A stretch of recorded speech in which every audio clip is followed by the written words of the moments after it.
자체 브랜드 운영하시는 거랑 빈티지로 찾으시는 아이템들 마진율은 각각 얼마큼 보고 가시는 거예요?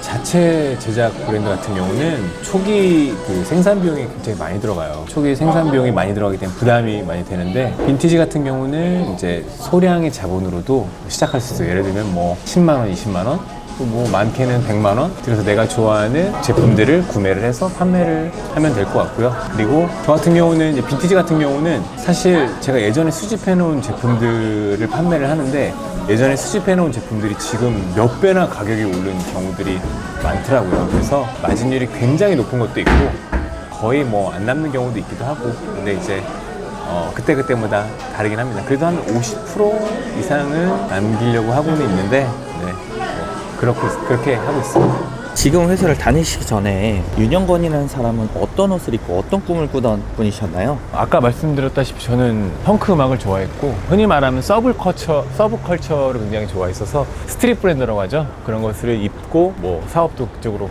했었습니다.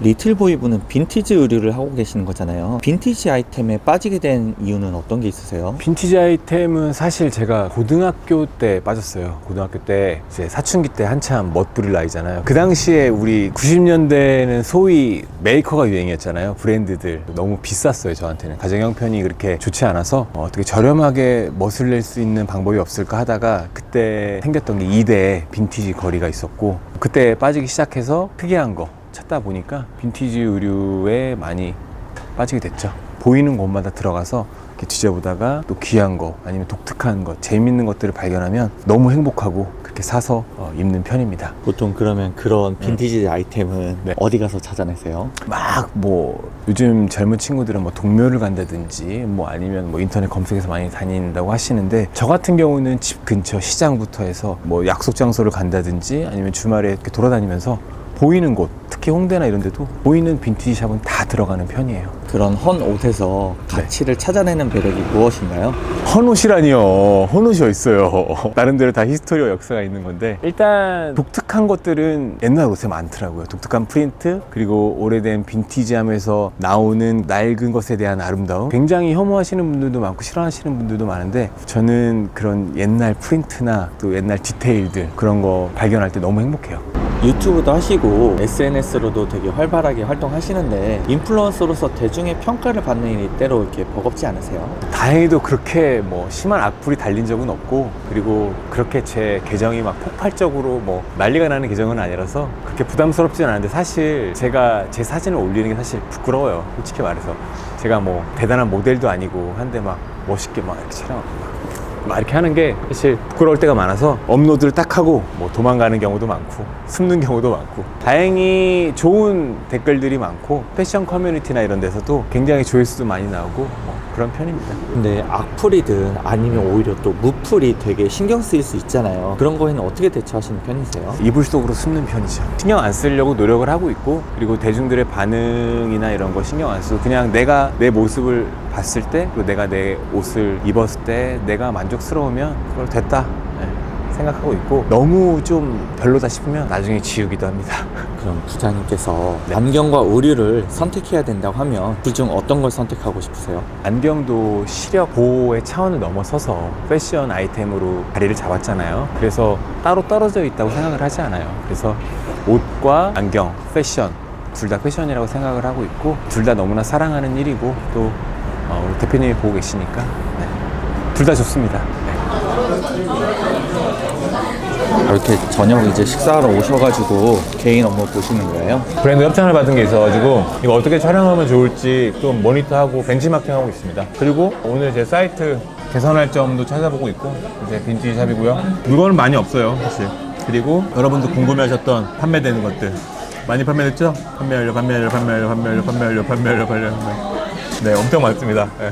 본업과 부업으로 하시는 일들이 어떤 시너지를 내고 있나요? 이제 회사에서 본업을 할 때는 어차피 안경도 패션의 한 부분이다 보니까 또 모델 촬영을 해야 되기도 하고, 또 요즘 트렌드에 맞게 브랜드를 전개해 나가기 때문에 제가 하는 여러 가지 부업들과도 연결이 되죠. 그 인플루언서로 영향력을 본인이 하시는 그런 브랜드의 판매량에 이렇게 영향을 주거나 하는 것들은 어떤가요? 제가 한다고 이렇게 나서진 않아요. 그러니까 제가 한다고 사람들한테 알리고서 이렇게 하는 건 아니고 그냥 제가 즐겨 입고 제가 좋아하는 옷들을 판매하다 보니 당연히 좋아하시는 분들도 많이 있는 것 같아요. 직장인으로서 브랜드를 이렇게 직접 런칭한다는 게 사실 리스크가 되게 큰 행동이잖아요. 그렇게 망하지 않는 부업을 고르는 부장님만의 그런 선구안이 있다면 어떤 게 있을까요? 회사를 다니면서 브랜드 런칭을 한 게 아니라 제가 브랜드를 런칭하고 편집샵을 운영하다 그게 망해서 회사로 가게 된 겁니다. 그래서 지금 오프라인 매장들은 다 정리가 된 상태고 온라인만 조그맣게 남겨 있어요. 그래서 제가 돈을 좀 모아서 그걸로 내가 만들고 싶은 옷, 입고 싶은 옷을 그냥 만들어서 판매도 하고 있고 그런 상태입니다. 그 부장님께서는 인플루언서 활동을 하실 때 그럼 그걸로 수익이 이루어지는 거는 언제쯤 일어났었어요? 그냥 제가 입은 옷들을 SNS에 업로드를 하고 여러 활동을 하다 보니까 어느 날 우연히 모 신발 브랜드 회사에서 연락이 와서 신발도 제공을 받고 회의도 약간 받기 시작했고 그 후로도 이제 가끔씩 이런 제안들이 오긴 했는데 그게 엄청 많지는 않아요 사실. 근데 거의 제품으로 제공받는 경우도 많고 생계가 유지될 정도는 사실 아니고요. 그냥 말 그대로 그냥 부업. 이게 직접 운영하시는 빈티지 샵인가요? 네, 근데 빈티지 샵 요거는 그냥 멋있게 제 개인 채널처럼 만들어 놓은 거고요. 사실 이거 말고 그 중고 플랫폼들 있잖아요. 여러분들 다 아시는 그쪽으로 사실 판매가 굉장히 많이 돼요. 예를 들면 판매 완료된 것들입니다. 네, 보이시죠? 네. 끝도 없습니다. 네. 부장님 사실 부업을 떠나서 네. 요즘 젊은 친구들은 그렇게 인플루언서 같은 것도 되게 많이 하고 싶어 하잖아요. 그러면은 그걸 하고 싶어 하는 친구들은 시작을 어떻게 하면 될까요? 일단 저도 협찬을 좀 받는 편이기도 하고 또 제가 브랜드를 저희 회사에서 운영하면서 협찬을 하기도 하잖아요. 그래서 이제 저는 가장 먼저 뭘 보냐면 사실 SNS 계정을 많이 보죠.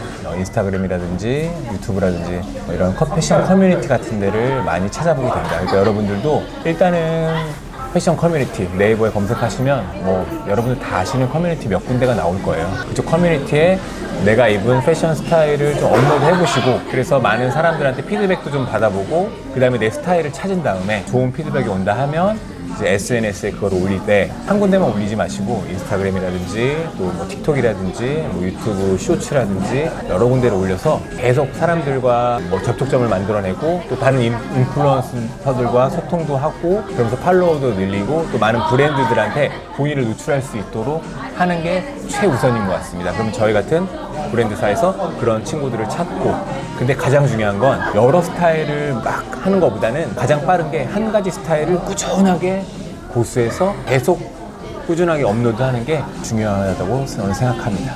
부장님은 그러면은 네. 본업 빼고 이건 진짜 하면서 그래도 힘들다 아니면 힘들었다 하시는 건 어떤 게 있으세요? 힘들다기보다는 부담스러운 것들이 있죠. 예를 들면 큰 공연이 잡혔을 경우 이걸 내가 과연 잘 해낼 수 있을까 하는 부담감이 있었고 그리고 이제 광고 음악 같은 경우도 요청에 맞춰줘야 되는데 그런 것들을 내가 잘 할 수 있을까 하는 압박감이 좀 있었던 것 같고 패션 같은 경우는 그냥 늘 제가 좋아하는 거니까 큰 부담 없이 했던 것 같습니다. 그러면 사업을 하시면서 가장 힘들었던 순간은 언제세요? 우리나라 같은 경우는 이제 아시다시피 조금 유행에 약간 민감한 나라잖아요. 그래서 제가 만든 브랜드나 그런 스타일이 유행이 지난 적이 있었어요. 스트릿 브랜드 같은 경우들이. 그래서 사업에 큰 위기가 왔었고 그때 사업장 정리하면서 좀 가장 힘들었던 것 같아요. 그 자체 브랜드 네.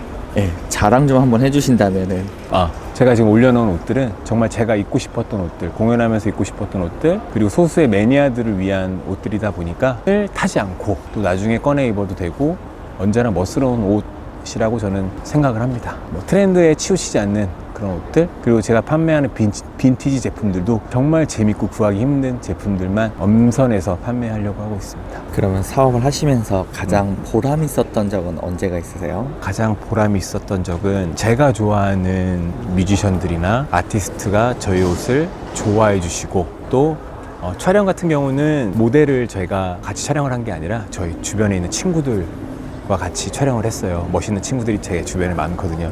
근데 그분들도 지금 잘된 분들이 꽤 많아요. 제가 이 자리에서 언급할 수는 없지만 그래서 그런 분들도 계시다는 거에 굉장히 큰 보람을 느낍니다. 그러면 자체 브랜드 운영하시는 거랑 빈티지로 찾으시는 아이템들 마진율은 각각 얼마큼 보고 가시는 거예요?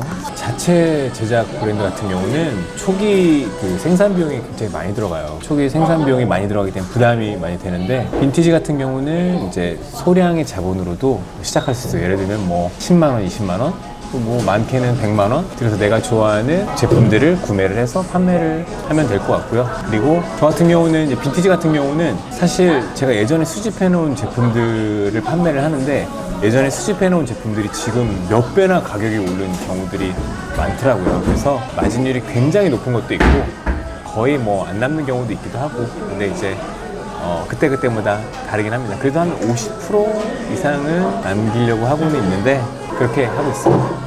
어쨌든 초기 투자 비용을 들여가지고 그 재고를 가지고 가시는 거잖아요. 네네. 근데 그게 나중에 안 팔릴 경우에는 재고 관리는 어떻게 하세요? 사실 재고 관리 할 게 없는 게, 판매하려고 제가 제품을 사는 게 아니라 제가 입으려고, 또 공연 때 착용하려고, 그리고 또 갖고 싶은 옷들을 구매하다 보니까 안 팔리면 제가 입기도 하죠. 그래서 재고는 거의 안 남는다라고 보시면 될 것 같습니다. 오히려 그러면은 팔기 싫으신데 아까워서 안 파신 경우도 있으세요? 그런 경우도 있는데, 이제 제가 또 가장이잖아요. 그래서 급하게 돈이 필요할 때가 있어요. 그럴 때는 눈물을 머금고 판매할 때도 있죠. 최근에는 빈티지 오메가라는 시계가 있어요. 여러분들 아시겠지만 빈티지 오메가 테레비라는 시계를 눈물을 머금고 판매를 했습니다.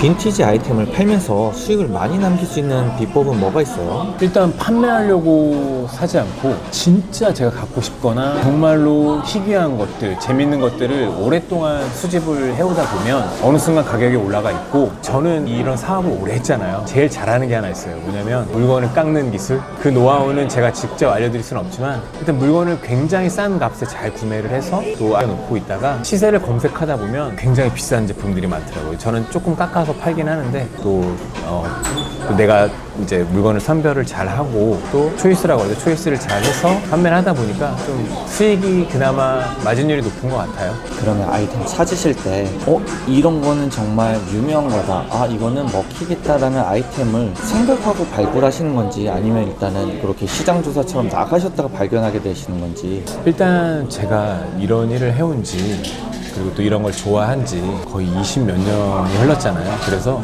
이렇게 싹 봐도, 단추만 봐도 이건 무슨 브랜드다. 저번에는 딱 라벨을 봤는데 글자가 들어가 있는 이 라벨을 보고서 저건 폴로 같은데, 딱 보면 폴로가 맞고, 이런 식으로 노하우가 많이 쌓이게 됐는데, 여러분들도 많이 옷을 만지다 보거나 또 좋아하는 장르를 계속 하다 보면 탁 보면 탁 아실 거예요. 오래 하다 보니까 쉽게 물건을 다른 분들보다는 좀 빨리 찾는 것 같습니다. 잘 보이는 것 같고요. 부장님은 직장인으로서의 성공과 개인 사업가로서의 성공, 부장님에게 어떤 게 더 짜릿한가요? 제가 이 직장을 다닌 지가 벌써 8년인가 7년인가 됐어요. 이렇게 오래 있던 이유가 우리 회사가 좀 잘 됐으면 하는 마음도 있고요. 그리고 또 개인 사업이 잘 되는 거는 어떻게 보면 짜릿할 수도 있는데 독이 될 수도 있거든요. 왜냐면 제가 그런 경험을 해봤기 때문에 잘 될 때는 되게 좋다가도 후에 또 굉장히 불안한 마음도 많고, 그래서 밸런스가 중요하다고 생각을 합니다. 그래서 저는 우리 회사가 굉장히 잘 돼서, 또 직장인으로서의, 지금도 대표님께서 뭐 잘 챙겨주시지만, 또 이뻐해 주시고 잘 챙겨주시지만, 직장도 잘 되고 또 어느 정도의 부업도 잘 돼서 약간 밸런스 있게, 너무 교만해지지 않게, 그런다고 해서 또 너무 없으면 또 제가 후배들이나 못 사주잖아요. 그러니까 어느 정도 균형 있게 잘 됐으면 하는 바람입니다. 음악도 마찬가지고요. 이렇게 열심히 사시는 궁극적인 이유가 뭔가 있으신가요? 사실 이게 재수없게 들릴 수도 있는데, 제가 이렇게 열심히 산다는 생각은 안 해봤고, 그러니까 제가 하는 이 부수적인 일들이 재밌어요. 그래서 논다고 생각하고 있거든요. 사실 이제 회사 일 끝나고 연습하는 것도 어떻게 보면 음악을 위해서 노동을 하는 게 아니라 또 즐거움을 위해서 하는 일이고, 또 연습하고 집에 가서도 또 제가 SNS 보면서 패션에 대해 연구하기도 하고, 또 내일은 어떻게 촬영을 할까, 이렇게 협찬받은 제품들을 어떻게 멋있게 찍을까, 이렇게 고민하는 것 자체가 너무 즐겁잖아요. 부장님께서 그리는 5년 뒤, 10년 뒤 모습은 네. 어떤 모습을 그리고 계세요? 그냥 지금처럼 꾸준함, 지속적인 거, 그리고 내가 열정이 식지 않고 계속 이런 일들을 하루하루 꾸준하게 해나가는 거, 그게 중요하다고 생각을 해요. 그러니까 운동을 무리해서 큰 몸을 만든다기보다는 이렇게 꾸준하게 열심히 내 몸과 체력을 관리하듯이 내 일도 꾸준하게 내가 만들고 싶은 옷들을 꾸준하게 만들어내고, 또 내가 수집해온 빈티지 옷들을 또 많은 사람들한테 소개하고, 또 그 판매되는 걸 가지고 갖고 싶었던 것들을 또 사서 입고 그 옷을 입고 또 공연하고, 이런 그 사이클이라고 해야 되나요? 계속 이어져 갔으면 하는 바람으로 미래를 꿈꾸고 있습니다. 부업을 시작하려는 직장인들이 가장 먼저 버려야 할 습관이나 마인드가 있다면 무엇이 있을까요? 제가 그걸 가르쳐도 될까요? 아니면 뭐 조언해도 될 입장은 아닌데, 일단 안 된다는 생각? 비용이 많이 들 거라는 생각, 난 돈이 없어서 이거 못해, 이런 생각은 조금 안 예쁜 것 같아요. 돈이 없어도 할 수 있는 것들이 분명히 있고, 또 그리고 내 환경 때문에 못한다라고 생각하시는 분들 많은데, 그분들한테 제가 조언을 해드리는 건 아니고, 저도 환경으로 따지면 다 하지 말아야 될 일들이에요. 근데 그래도 여러 가족들이나 많은 사람들한테 양해를 구하기도 하고, 또 계속 꾸준하게 하다 보면 주위에서도 응원해 주실 거고, 그리고 정말 소자본으로도 작은 것부터, 아니면 진짜 돈이 없으면 내가 갖고 있는 것들을 하나하나 판매를 하면서 그걸로 얻은 것들로 인해서 또 하나를 만들어 가고, 그렇게 작게 시작하다 보면 되지 않을까 싶습니다. 그리고 이 채널을 보세요. 돈벌이 연구소. 그러면 많은 도움이 되지 않을까요? 저도 이제 보려고 하고 있습니다. 너무 비주류 인간으로 살았다면 이제는 약간 주류의 인간으로 살아보기 위해서 이런 정보도 많이 좀 보고, 연구도 해보고, 그럼 내가 할 수 있는 건 무엇인가 또 생각도 해보고, 같이 돈 많이 벌어봅시다. 마지막으로 본업도 부업도 제대로 못하고 방황하는 이 시대에 엔잡러 지망생들에게 응원 한마디 해주신다면? 응원합니다, 여러분들. 이 영상을 보고 힘을 내세요. 저처럼 이렇게 부족한 사람도 여러 가지를 많이 하고 있고, 꼭 돈벌이를 위해서 살아간다기보다는 재밌는 걸 찾고 내가 할 수 있는 것들을 하나하나 하다 보면, 또 오래 하다 보면 약간의 수익이 얻어지게 될 거라고 분명히 저는 믿습니다. 그러면 그 수익 때문에 또 힘을 얻기도 하고, 또 다른 일거리를 찾아볼 수도 있는 거고, 그리고 조금 힘든 일을 하시는 분들, 아니면 또 육체적으로 어려운 일들을 하시는 분들도 분명히 계실 텐데, 그걸 하면서도 또 내가 좋아하는 것들을 나중에 반드시 할 수 있을 거라는 희망을 가지고 열심히 하루하루를 살아가셨으면 좋겠습니다.